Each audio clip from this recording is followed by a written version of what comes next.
You look at your cell phone screen and, even without understanding engineering, the evident complexity denies spontaneous generation. Behind every icon that slides under your finger, behind every smooth transition from one menu to another, there are millions of lines of instruction. Thousands of engineers dedicated their lives to organizing pixels in a way that made sense. It's intuitive. If you take the pieces of a Swiss watch, throw them into a blender, and turn it on at maximum power for 1 billion years, the result would only be worthless metallic powder. Never a functional watch. This is just common sense. But when the conversation shifts to us, to the biological machines that are listening to and processing this information, logic seems to be thrown out the window. Our complexity makes any human technology look like a child's toy, and yet we are taught to believe in the blender. We are told a story about a warm puddle of water, about a random cosmic event, a mistake along the way that, by luck, resulted in consciousness, in art, in thought. This is the deepest investigation we have ever conducted, a journey to decipher the source code of our own reality. And to do this, we will set aside philosophy and beliefs. We will speak the only language our minds can accept as objectively true, the language of numbers and information. We fed a gigantic data file describing the chemical and informational foundations of life into an analysis system designed to be free from human biases and academic dogmas. With a single purpose, we asked our artificial intelligence, Numa, to calculate the probability of life on Earth having arisen through randomness. The system returned an answer that forced us to question everything we've learned about our origins. It all begins in what textbooks call the primordial soup. The conventional model taught in schools paints an almost poetic picture. 4 billion years ago, on a lifeless Earth, conditions were unique. An ocean rich in chemical elements was bombarded by lightning and heated by volcanoes. In this chaotic mix of energy, dead matter somehow woke up. Molecules joined randomly to form amino acids, and amino acids aligned randomly to form proteins. And the proteins, by a stroke of luck, organized themselves to form the first living cell. It's a beautiful story, but let's look at it through the eyes of a programmer. What is a living cell? In the 19th century, Charles Darwin imagined it was just a blob of protoplasm, something like simple jelly. Today, with electron microscopes, we know the truth. Far from being simple jelly, bacteria operate like a nanotechnological metropolis of a complexity that defies imagination. Inside it, there are power plants, defense systems, highways for transport, waste recycling centers, data archives, and most impressively, automated assembly lines that replicate themselves. A city that builds copies of itself. The organization within a single cell is more complex and efficient than that of a city like New York. Visualizing New York building itself without architects or blueprints, just because the wind blew over a construction supply warehouse, would require a significant leap of faith. The numbers reveal the true dimension of the problem. The foundation of life is proteins. A protein is a long chain, a pearl necklace made of amino acids. In nature, there are more than 300 types of amino acids, but biological existence, for some reason, uses only 20 of them. And for a protein to function, these 20 types need to be aligned in an exact sequence, like letters in a sentence. If you throw letters at random, the result is meaningless noise. For the phrase to be or not to be to exist, each letter must be in its proper place. A common protein is composed of about 200 amino acids. We gave Numa a simple task: calculate the probability of a single functional block, a protein of just 150 amino acids, assembling itself by chance in the primordial soup. The algorithm began processing the combinations. 20 options for the first place in the chain, 20 for the second, 20 for the third, and so on, 150 times. The result reaches 20 raised to the power.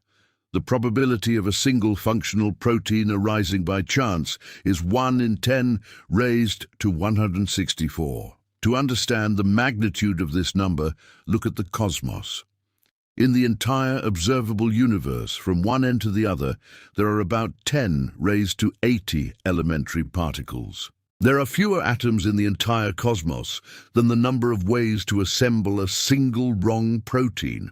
If every atom in the universe were a laboratory trying to create this protein, and every laboratory performed 1 billion attempts per second since the Big Bang, we still wouldn't have enough time to find a single correct sequence by chance. Mathematically, any event with a probability lower than 1 in 10 raised to 50 is considered impossible. It is Emile Borel's law. What we have here goes beyond the improbable. It is an absolute zero. Mathematically, this could never happen anywhere, ever. The problem becomes even deeper with the next variable. We entered a variable into NUMA that defenders of the chance theory prefer not to comment on, an inconvenient chemical detail that transforms the impossible into a logical absurdity. It is the question of chirality. In chemistry, many molecules exist in two forms, as if they were mirror images of each other. Your hands offer the perfect example. They are identical in composition, but are not superimposable. A left-hand glove does not fit a right hand. They are chiral. When amino acids are synthesized in a laboratory through random reactions, the result is always a mixture, 50% left-handed molecules and 50% right-handed molecules. This is a fundamental law of chemistry. This mixture is called a racemate. However, when we look at any living being on Earth, we see a shocking anomaly. All proteins, in all forms of life, from the smallest bacteria to humans, are built exclusively with left-handed amino acids, not a single right-handed one. If just one right-handed amino acid enters the chain, the protein structure collapses and life dies. It's as if you had a bag with 1 billion coins, tossed them all into the air, and every single one, without exception, landed with the same face-up. This defies the law of probability. Achieving a chain of 150 amino acids exclusively left-handed by chance is the same as flipping a coin 150 times in a row and getting heads every single time. Someone or something needed to filter the building material before the work even began. The elimination of any statistical error points to a deliberate design. And even if we overcame this barrier, there is still another obstacle. A protein is just a brick. For the most primitive cell to exist, one brick is not enough. At least 239 different types of proteins are necessary, all functioning in perfect synchrony, and they need to appear at the same time. Life cannot wait. A heart doesn't work without lungs. A cell membrane disintegrates if there is no mechanism to generate energy inside it. The cell must be born complete, with all its systems operational, or it won't survive for even a second. It's what we call irreducible complexity. Sir Fred Hoyle, a British astronomer and mathematician, summarized this idea in a phrase that became legendary. He said, "The probability of life arising by chance was the same as a hurricane passing through a junkyard and assembling a fully functional Boeing 747 ready for takeoff from the scrap." We decided to test this analogy.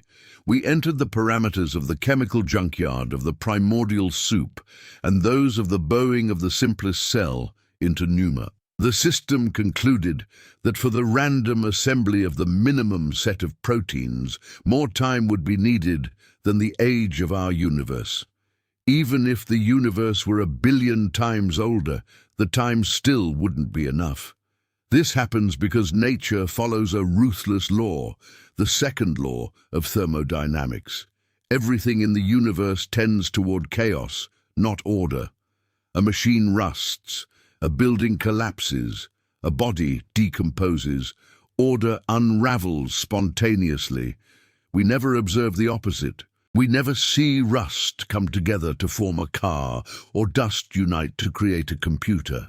The spontaneous origin of life is the most spectacular violation of this fundamental law, like exploding a printing press and expecting the letters falling from the sky to form the complete text of the Encyclopedia Britannica by themselves, without a single typo. But the definitive proof isn't in chemistry, it's in information. And here we reach the heart of our investigation. Life is not just matter, it is, above all, information. DNA is an instruction. More than a beautiful metaphor, it is a literal fact. In the nucleus of each of your cells, there is an instruction written with 3.5 billion characters. If you walk along the beach and see the phrase, "John loves Mary," in the sand, you know that was written by an intelligent mind. Waves can create beautiful patterns. Wind can sculpt dunes.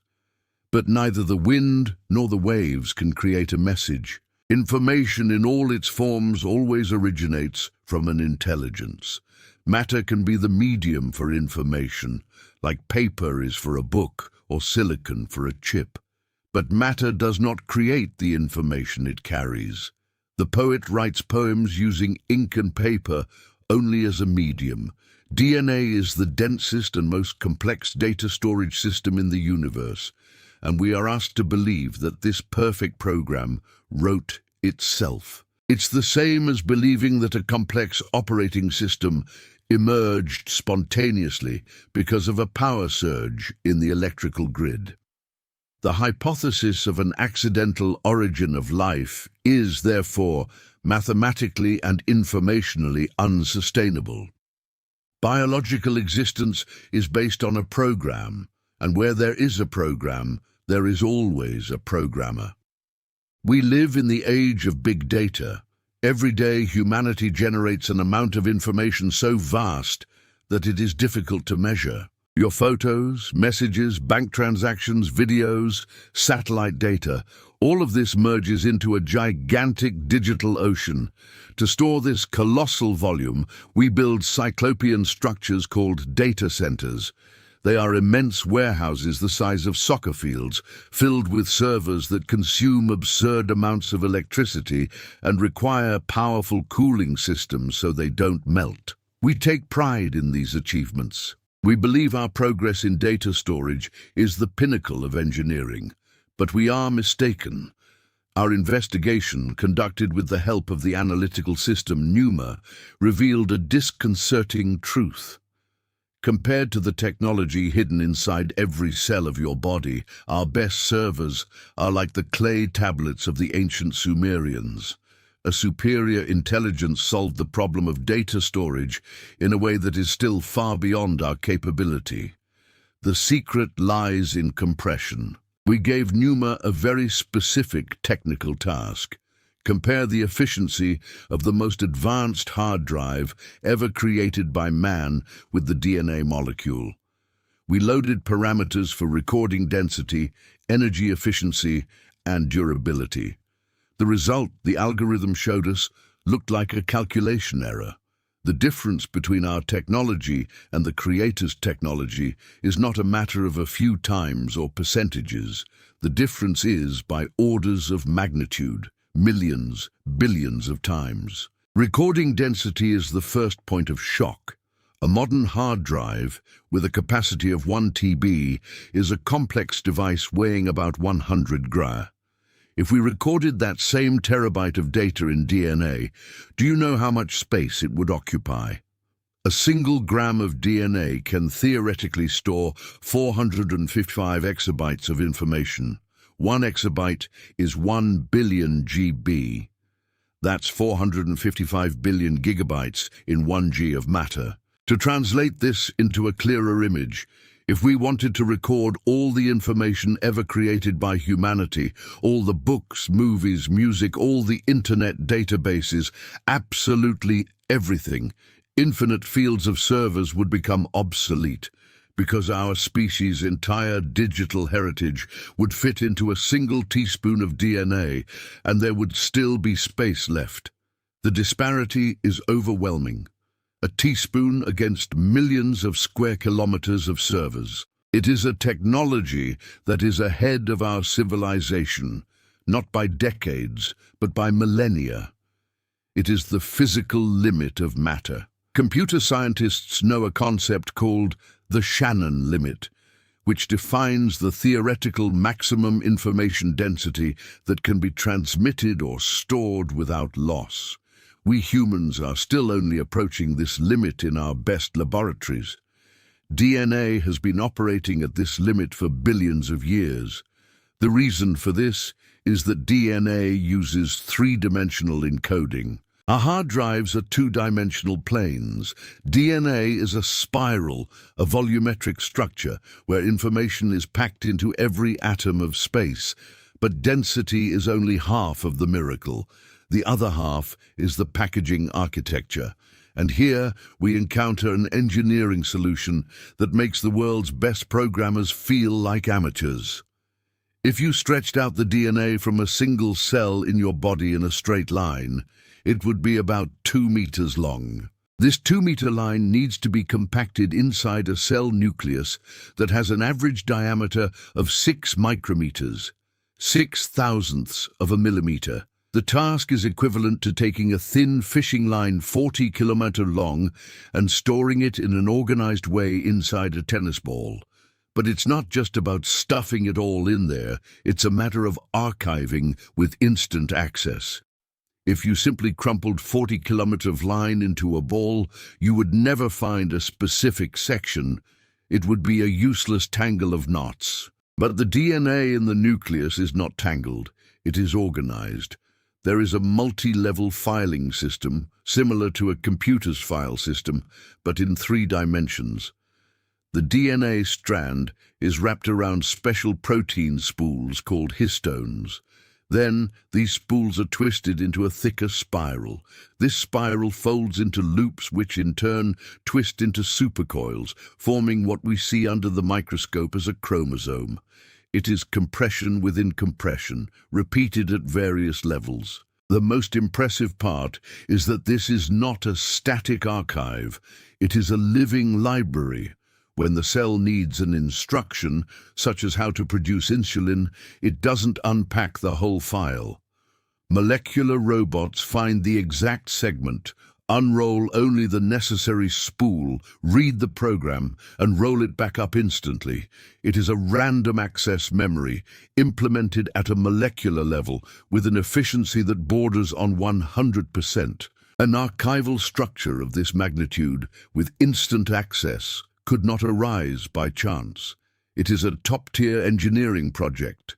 Any complex system, any database, is subject to errors.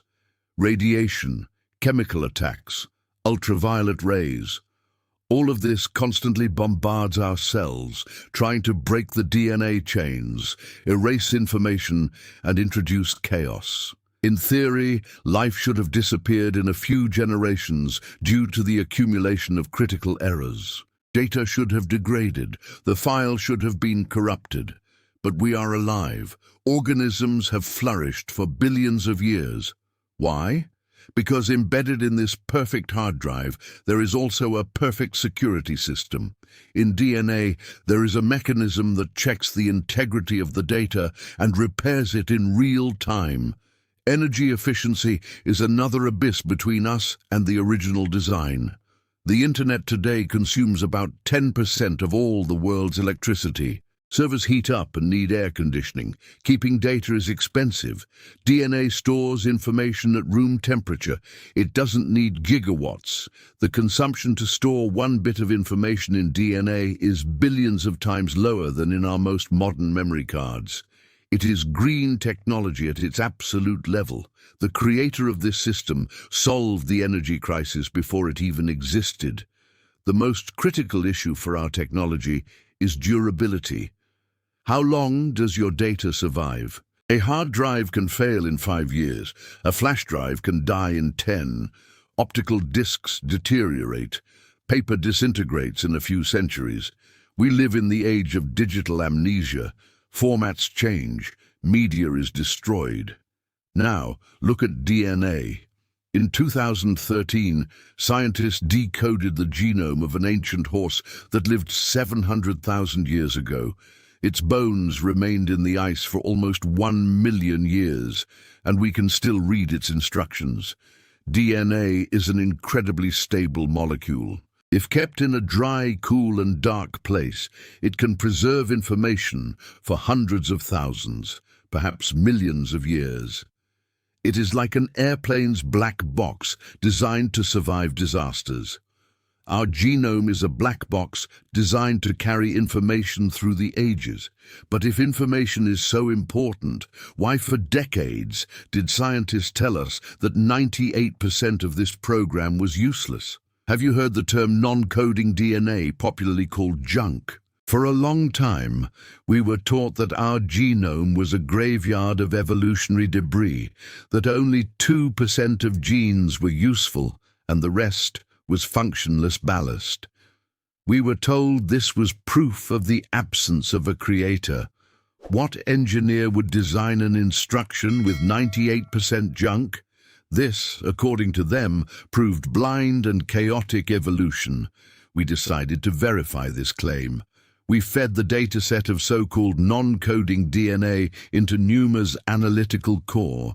We asked the artificial intelligence to look for hidden patterns, logical structures, and any sign of functional information. If it were truly junk, the system should find only noise and chaos. But the result was different. NUMA detected a high-level management system with a complexity that exceeded that of the coding areas. What scientists call junk is, in fact, the operating system of life. The 2% of genes are just the files that this system manages. The genes that encode proteins are the bricks. They build the body, but bricks alone do not build a house. Who tells the brick where it should go? Who tells an embryo cell, you will become a neuron, and its neighbor, you will be a liver cell? The DNA in both is identical. The program in the eye is the same as in the heel, but an eye sees and a heel does not. Why? Because the operating system is working, and it is written in that 98% of junk. This vast region of the genome functions as a complex network of switches. In genetics, they are called regulatory elements, activators, silencers, promoters. They are the on and off buttons. The system works like a gigantic control panel. A gene is just a light bulb. For it to turn on at the right time and with the right intensity, the operator needs to press a combination of buttons on the panel. Non-coding DNA is this panel, and it occupies 98% of the space because the management of a complex system always requires more code than the parts it executes. In 2012, the International ENCODE project shocked the scientific community by announcing that at least 80% of the genome is biochemically active. Where they saw junk, we now see a functional workspace.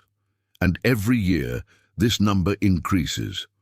We are approaching the understanding that in DNA, there is not a single superfluous detail.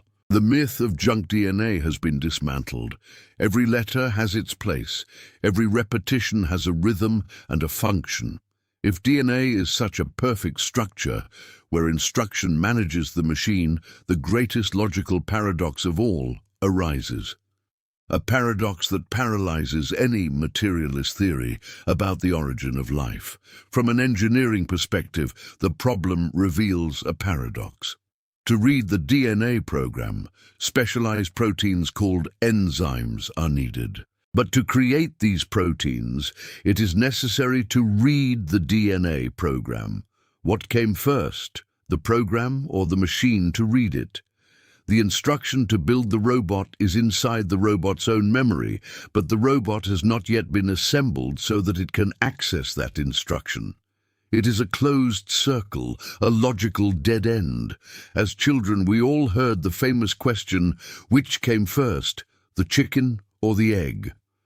It was a fun game, a philosophical puzzle. But when we transport this same question from the chicken coop to the nano world, to the heart of the living cell, it stops being funny. It turns into the greatest nightmare for the theory of evolution. It becomes an impassable wall. We entered the complete scheme of how information flows within the cell into pneuma. We asked the system to find the starting point, where it all began. What was the first process? Pneuma analyzed the cycles and returned a fatal error. Infinite recursion detected. Cyclic dependency. The system cannot start itself. Life stands on two main pillars. The first is DNA, the hard drive, the library of blueprints. It is the information. But DNA, as we have already seen, is passive. It does nothing on its own. A book cannot read itself. The second pillar is proteins. They are the workers, the tools, the molecular machines that build the cell, digest food, and transport oxygen. Proteins are the mechanical part of life. And here, the trap closes. To build a protein, the organism needs an instruction. This instruction is written in the DNA. Without the DNA, the cell doesn't know how to assemble a protein, but to read the DNA instruction, copy it, and based on it assemble the protein, other proteins are needed. The reading of the DNA is done by a protein complex. The opening of the DNA spiral is done by another protein. The copying of the DNA is done by yet more proteins. It is a circle of perfect hopelessness. For the first DNA to emerge, proteins would be needed to assemble it. But for the first proteins to emerge, DNA would be needed with the instructions on how to assemble them. It is a classic problem in computer science. When buying a completely empty computer, without an operating system, with nothing but hardware, you have a flash drive with the installation program. To install the system, the computer needs to read the flash drive. But for the computer to read the flash drive, it already needs some kind of system, however minimal, to recognize the USB port. How do you install a system if you already need a system for the installation? In the world of computers, engineers solve this at the factory. They record a basic code directly onto the chip. They load the system from the outside. But in the case of the origin of life on Earth, according to official science, there were no engineers, there was no factory, there was only an ocean and chance. The probability of DNA and the proteins needed to read it having arisen independently, in the same place, at the same time, and having fit together perfectly like a key in its lock, is so ridiculously small that to write it down would require more zeros than the number of particles in the entire universe. It's not a 1 in a million chance, it is a mathematical never. To try to bypass this problem, scientists proposed the RNA world hypothesis. The idea is that in the beginning there was neither DNA nor proteins, but only RNA, a molecule similar to DNA. They suggested that RNA could have been both an information carrier and a functional machine, but this hypothesis also collapses. RNA is extremely unstable and decomposes quickly. Building life based on RNA in a warm ocean would be like building a skyscraper on sand. The transition from an RNA-based system to the current DNA and protein system is also a logical abyss. Life is continuous. Any interruption in the mechanisms means death. The simultaneous existence of the storage system, DNA, and the processing system, proteins, is a necessary condition for life. They could not have arisen in sequence, and there is still a third essential component: energy. Nothing in the universe happens without energy. In the cell, the universal battery is the ATP molecule. Who produces ATP? A nanomotor called ATP synthase, which is itself a protein built from instructions in the DNA. To read the DNA, energy is needed. To get energy, the motor is needed. To build the motor, the DNA must be read. The circle closes again. This architecture could not have started gradually. It had to be created in an already charged state, assembled and ready to function. All components, DNA, proteins, membrane, energy, needed to appear in a single instant, in the same location, perfectly adjusted. If a single component is missing, the system is dead. If life could not arise gradually at the molecular level, perhaps after the first cell was activated, evolution took control, slowly creating the diversity of species we see today. Official science shows us a beautiful image. The tree of life, where everything grows from a single root, smoothly and continuously. Charles Darwin firmly believed that nature does not make leaps, but when paleontologists take their tools and start digging the earth, they don't find a tree. They find something that completely destroys this peaceful image. They find evidence of an event that looks more like a mass landing than an evolution. The Cambrian explosion rewrites the history of life in an instant. We fed fossil record data from the entire planet into neural networks. We asked the artificial intelligence to construct a graph showing the emergence of new biological forms over time. If Darwin were right, the graph should be a smooth curve, rising gradually. But what Numa showed us looked like the EKG of a heart attack. A nearly straight line followed by a vertical and sudden spike. 540 million years ago, something inexplicable happened on Earth. For billions of years before that point, life was extremely simple. Single-celled organisms, sponges, primitive jellyfish. And suddenly, in the rock layers corresponding to the Cambrian period, all the major types of animals known to science appear at once, without warning, without ancestors. This happened in an interval of 5 to 10 million years, which for geology is less than an instant. If we compressed Earth's history into 24 hours, the Cambrian explosion would have lasted less than 2 minutes. And in those 2 minutes, the planet filled with creatures with rigid skeletons, nervous systems, intestines, limbs, and most impressively of all, highly complex eyes. The trilobite, a symbol of the Cambrian, possessed compound faceted eyes with calcite lenses. The optics of its eye is a masterpiece of engineering, with double lenses that corrected spherical aberrations. According to Darwinism, the eye evolved in stages, but the trilobite appears in the fossil record already with a perfect optical system without any precursor. It is as if someone flipped a switch and suddenly the planet gained vision. The creation of a new type of body requires an immense amount of new genetic information. New genes are needed to build a shell, new genes for muscles, new genes for the nervous system. Mathematics simply prohibits this pace of evolution. The random search for solutions takes too much time. The explanation that emerges from the data analysis is different. It is like playing the first version of a video game. There are only a few simple characters. Then, the developer releases a huge update. You install it, enter the game, and suddenly the world is full of thousands of new creatures, weapons, and scenarios that didn't exist before. They didn't evolve from the old characters. They were added to the game. The Cambrian explosion appears exactly like that. A mass installation of new life forms, all written in the same DNA language, but with completely new programs. But the story doesn't stop there.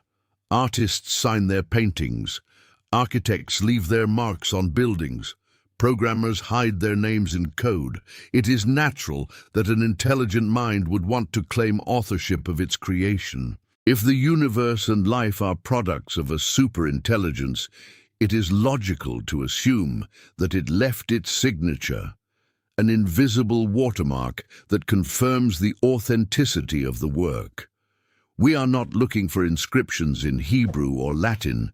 We are looking for a universal language understandable to any intelligence in the universe, the language of mathematical constants, and we found it. The first discovery is the golden ratio, the number phi, approximately 1.618. It is the number of harmony present in spiral galaxies, snail shells, and the proportions of the human body. The very geometry of the molecule of life is built upon this number. The length of one full turn of the DNA spiral is 34 angstroms. The width of the molecule is 21 angstroms. Divide 34 by 21, and the result is almost perfectly the golden ratio. This is not a requirement of chemistry. It is an aesthetic and mathematical choice by the architect. Another discovery is the number pi. Scientists discovered that pi is encoded in the quantum states of the hydrogen atom. Basic mathematics is stitched into the very fabric of matter. Furthermore, statistical analyses of the human genome reveal patterns that correlate with the sequence of digits in pi.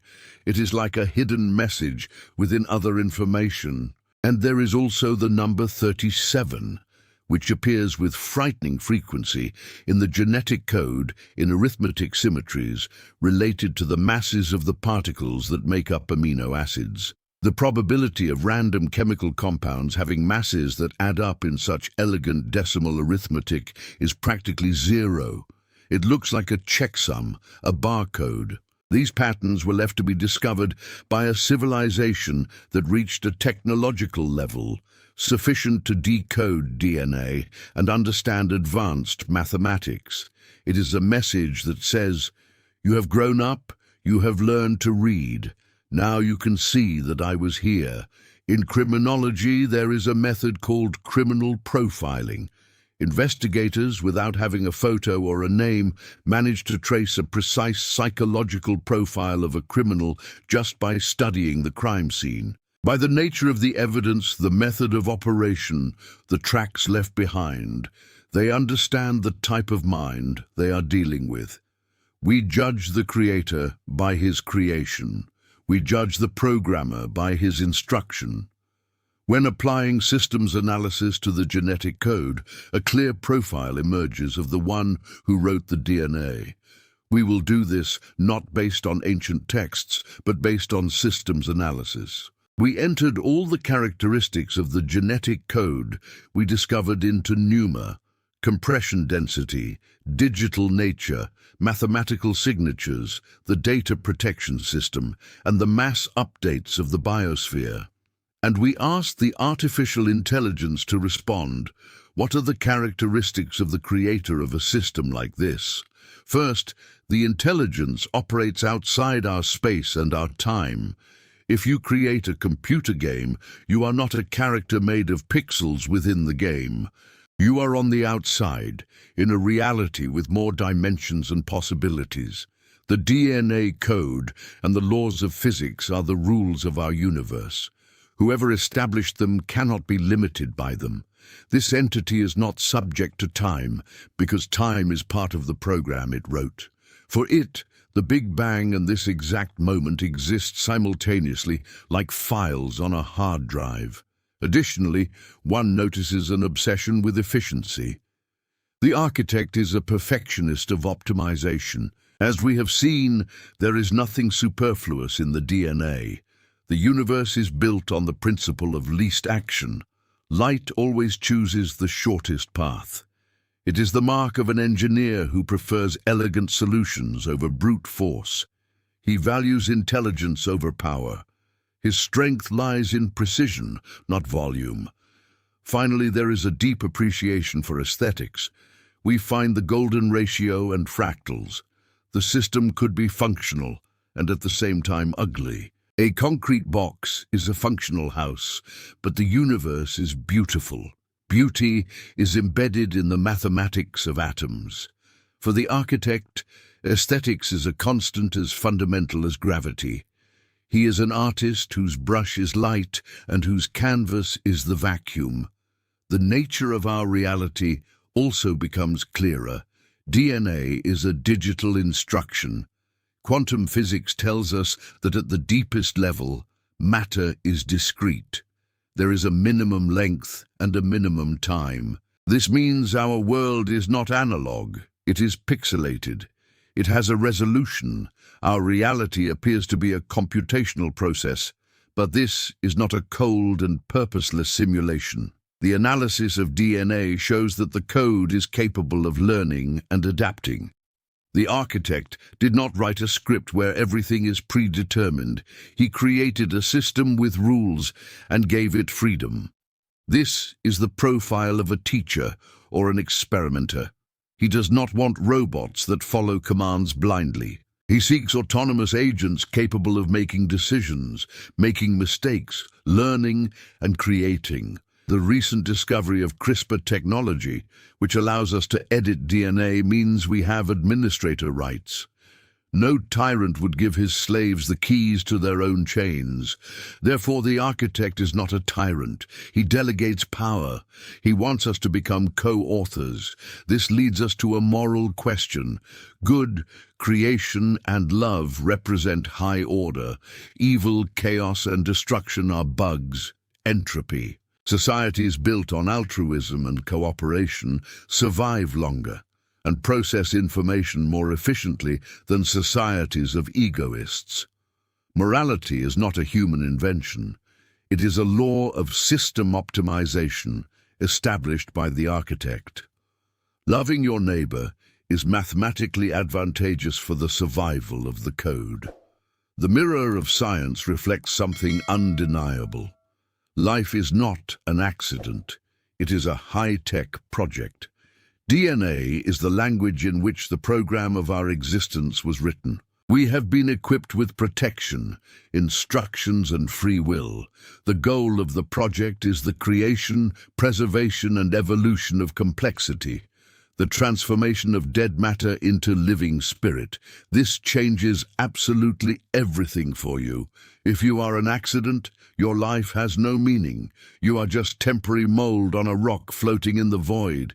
There is no good, there is no evil, there is no future. But if you are a project, then you have a purpose. Every thought of yours, every action is recorded. You are a co-author of reality. In your hands, literally in your cells, are the tools to change the world. We have reached a point where, as a civilization, we have come of age. We have deciphered the alphabet. Now we are learning to write the words. Genetic engineering, artificial intelligence, and quantum computers are our first attempts to write in the Creator's language. It is dangerous. We can make mistakes, but the architect believes in us. Otherwise, he would not have given us the keys. He left his signature in every atom so that we would remember. We are not alone. Our investigation is concluded, but your personal search is just beginning. Look at your hand. Under the skin, blood flows, pumped by a heart that works for decades without rest. And in every cell of that blood, a 2-meter-long spiral contains a library of data older than the continents. This is a miracle, and that miracle is you. If you enjoyed this investigation, your subscription, any donation amount, or becoming a channel member helps us expand the Numa project. We would love to read your reflection on the video's subject in the comments and your suggestion for the next topic to be covered. Tell us which city you are following us from. I thank you for your company until the end. M.